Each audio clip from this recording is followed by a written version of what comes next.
Hi there. There's the dislike button. Go on, press it. Good. Now for those who are sticking around to figure out what the title of the video actually means, welcome. This is not only a review on the Pokémon Presents that just happened in February 2025, but also a response to many of the people's reactions to said presentation, and many of them aren't very happy. Actually, a lot of them are quite pissed off. Now, why is that? Some people are claiming that this Presents was a big waste of time and probably one of the worst presentations that Pokemon has ever released. Do I agree with that? Not particularly. I do agree that it was pretty disappointing, basically seeing the majority of it being mobile ads and then finally some Legends EA info at the end. But here's the thing. My expectations are like down there. I wasn't expecting too much, but a lot of other people had their expectations and hopes very, very high. Well, above mine, that's for sure. And why is that? Well, I don't know if you're sick of it like I am, but these rumors and leaks are getting completely out of hand. I personally believe that a lot of people heard leaks or rumors on Gen 5 remakes going around, or that one random leaker that posted something about a Pokemon Classic collection 2 weeks ago as of now. Yeah, where is all this stuff coming from? Not only are there so many different sources from all different points of view, but a lot of them don't match, or a lot of them just seem completely out of left field. And me personally, I can't believe anything I hear on the internet. And I think the reason why some people are is because, let's be real, a lot of people actually want Generation 5 remakes. To be fair, I'm not sure why, because BDSP was absolute garbage, but I already made a video on that, no need to reiterate here. But still, people want it. And I think because they want it so bad, and any glimpse of it that they hear, whether it's a rumor, leak, or whatever, it just boosts their expectation and hopes way high, because it's something that they truly desire and they really want it to happen. And the unfortunate reality is, when those inevitable fake leaks and rumors are proven false once Pokemon Presents happens, you're left feeling way more disappointed than if you just ignored them. Trust me, I've made the same mistake too. Way many years ago, when I was expecting, like, Dragonite to be in Sword and Shield, for example, and I saw the list, and then, oh wait, he's not there. Sad, sad time. And then he was in the DLC. Again, not getting into that, that's a separate topic for a separate day. But still, I was extremely disappointed that I wasn't even able to, like, play with my favorite Pokemon up until, like, way farther after I already beat the game and I didn't really want to play anymore. But yeah, the point I'm trying to make here is that when it comes to, like, anything Pokemon related nowadays, I guess even now we don't really know what to expect, except for maybe several things, like the beginning of it being nothing but mobile ads. That's really the only thing to expect, is that, well, they got to make their money off their mobile games somehow, and that's basically the majority of the presents is that. And I guess the only other thing I was truly expecting was some Legends ZA information. To be honest, I thought we'd get a tiny bit more, but it's better than nothing. It would be absolutely dumbfounding if they went an entire 365 days and still didn't announce anything, so even they knew they had to at least present something during this. And even some people are still disappointed with the Legends EA info that we got. Personally, the real-time battling with that, I'm actually quite intrigued. Some people are claiming that it looks monotonous and repetitive and uninspired, but isn't that just what we've been getting with the turn-based RPG genre for the past 25 plus years? So at least this is something different. My concern is that, hey, the whole catching system and the Pokedex system was different in Legends Arceus as well, and it was exciting at first, but then got repetitive and boring later on. I'm hoping that this catching system doesn't suffer the same fate. It looks interesting for now, because it's new. But how are they going to expand upon it? We won't really truly figure that out until the end of the year when the game eventually comes out. But for right now, hey, it's different. It caught my attention. And another thing that's disappointing, that some people are saying that it only takes place in one city and it's not the entire region of Kalos. I am actually going to be on Game Freak's side on this one for once. The first thing that I personally thought of when I saw that it was only going to be taking place in one big city are the Spider-Man games for the PlayStation. Those take place in just New York, and they handled that phenomenally. Perhaps Game Freak got a little bit of inspiration from those games and decided to do the same thing here. And just because it's in one city does not necessarily mean it's going to be shallow by default.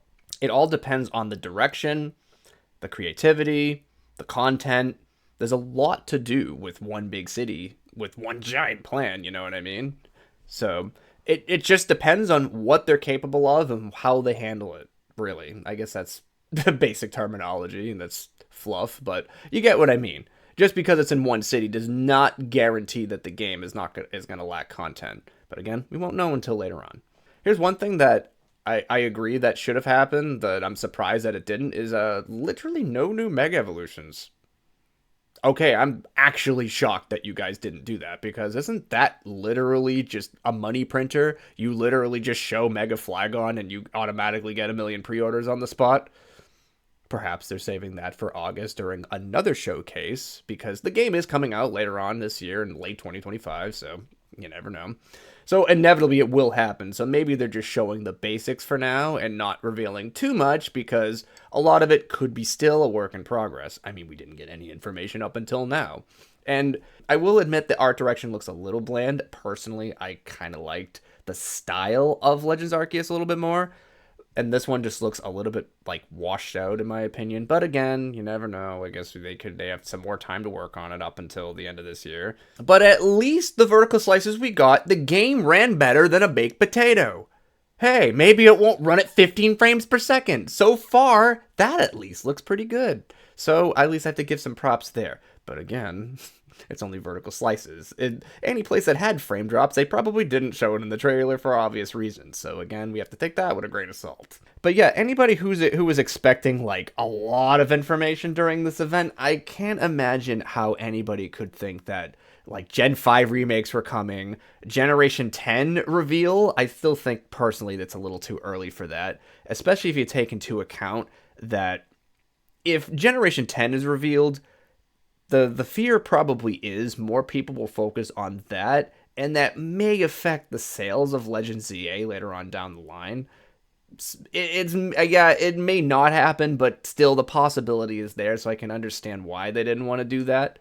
With the teaser for Legends ZA last year, the only other thing that they really showed was TCG Pocket, and that being a mobile game really isn't going to affect anything. That's its own beast.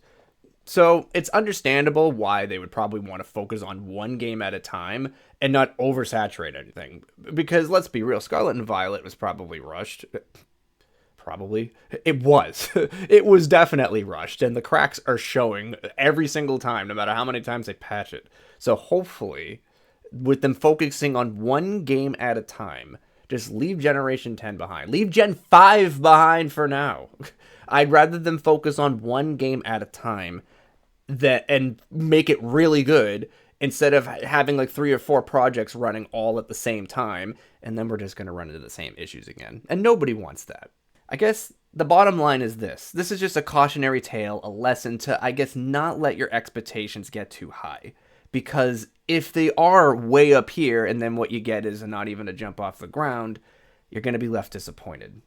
And that's happened to me before when expecting different things from different franchises. Now, the reality is, as fun as it is to imagine the what-ifs of what Generation 5 remakes or a classic collection or Generation 10 could be, we cannot let that completely flood our mind. Because it seems like the more that we desire something, the leaks, the rumors, the whatever else that people post wherever on the internet, claiming that this is a certified leak and it's actual real information, it gets to your head a little bit, and now your expectations are way higher because more and more people are talking about it, and then when it inevitably doesn't happen, you're left feeling way more angry, disappointed, and peeved than you were if you didn't even expect it at all.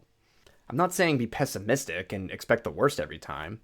Honestly, I would say that being cautiously optimistic is the right way to go. And be excited and hopeful for the games currently announced. And once the new games are eventually tease, because let's be real, it's probably going to happen eventually, just not now, then we could start having hype for these games. It's like, yeah, I get it. It sucks to wait. Trust me, I don't like waiting for anything either. But I would rather have Game Freak take their time with Legends EA, which is probably why the game was delayed to begin with, instead of announcing 2 or 3 or 4 more games this year and having their team split amongst all those games, and then next thing you know, we're having a game run worse than Scarlet and Violet. And again, nobody wants that. So yeah, even though Pokemon Presents wasn't the best this year, I wouldn't say it's entirely a disappointment. At least we got some information, even though if it's not what anyone truly was expecting. At least we got Pokemon Champions coming out, which for the tryhards, hey, that's pretty fun. I mean, it's not for me, I don't do PvP, but I know there's quite a few that will enjoy that. And finally, Legends EA information. Something is better than nothing, I guess. At least we didn't go another whole 365 days with nothing. But hey, let's be real. The best part about Pokemon Day this year was him getting his own anime special. Biased take? Yes, it is.